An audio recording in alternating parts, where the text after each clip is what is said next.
Hey, what's going on guys, my name is Erupteu and welcome back to another Destiny video. Now in today's video we're actually going to be covering the tips and tricks of winning in the Sparrow Racing League. So of course I enjoy this thing massively because I think I've mentioned in previous videos I'm obsessed with Ratchet and Clank and Jack and Daxter and all that sort of nonsense, but main parts of those campaigns require you to race in just the same manner of SRL. So I guess I can say I've been a bit of a veteran, bit of a professional at Sparrow Racing for quite a long time. So I thought I'd give you some tips, as I did give them the first year that this was out, but I thought I'd bring it back as this time I've really improved and I'm beating my record by 10 seconds nearly every race, so it's getting pretty good on my terms. But I want to help you guys out and see if I can help anyone that's having a struggle controlling their Sparrow on that racing track. Okay, so we're going to start off with some basic tips first. Now there is certain armor that you can get in the game with the Sparrow Racing League, and it is exclusive to help you with Sparrow Racing. So I actually have a chest piece that has a smaller cooldown when my Sparrow explodes. Sorry, I bit my tongue there, now my cheek really hurts. But when my Sparrow explodes, I will have a smaller timer than most people.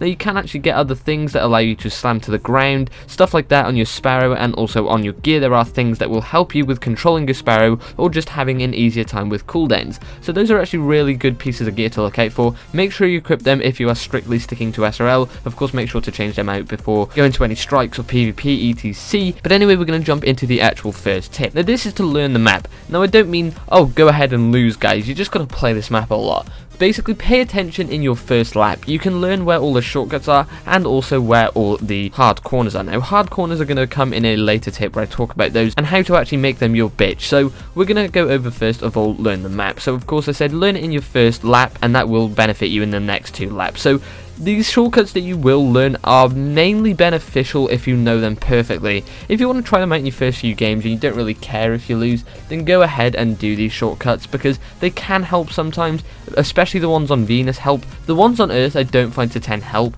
mainly because they're really sketchy and you have to grind and just go along really narrow pathways, and it's really more of a risk to go up these and you may lose the race and cost the entire race rather than just taking the simple route and learning those corners easier. Now learning the corners will really benefit you, as you will know when to stay sharper, and that is going to be a massive winning point in the start of the game.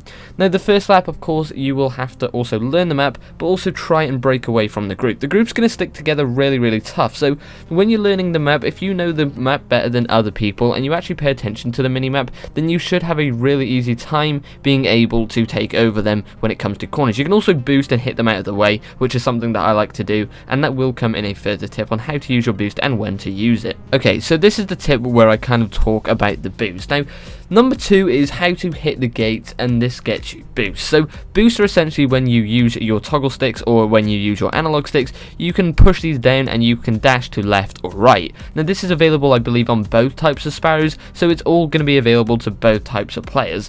Now what you can use these boosts for is to sharply turn around corners and to also hit other players around corners when you are in the first lap. Now the first lap is going to be crucial because you're all going to be stuck together. You're going to want to bash people out the way and also jump over people. Now you do see in some of the gameplay that when I'm coming through the caves and tight corners, I kind of estimate to stick to the inside because you can of course come around a corner better if you're on the inside. Now what people will think is if you're on the inside, when you come around that corner you're going to be on the outside. Well, that's exactly what hitting the gates does. It gives you a boost, so you can use this boost, or it fuels your NOS, let's say, where you can go around a corner, press down your analog stick and you can slap yourself back onto the inside. So let's put this into a example. You're coming around on the inside, you're about to launch yourself right off onto the outside of the map, and a lot of people are going to see this big fat opportunity to fly past you. Now because you've been a good boy and you've been hitting all those gates, then you will have some of these boosts in your Sparrow. When you come around the inside, hit that boost onto the left or the right B, whichever way you're going on the inside, and then you will stick to the inside again when coming around that corner. That's really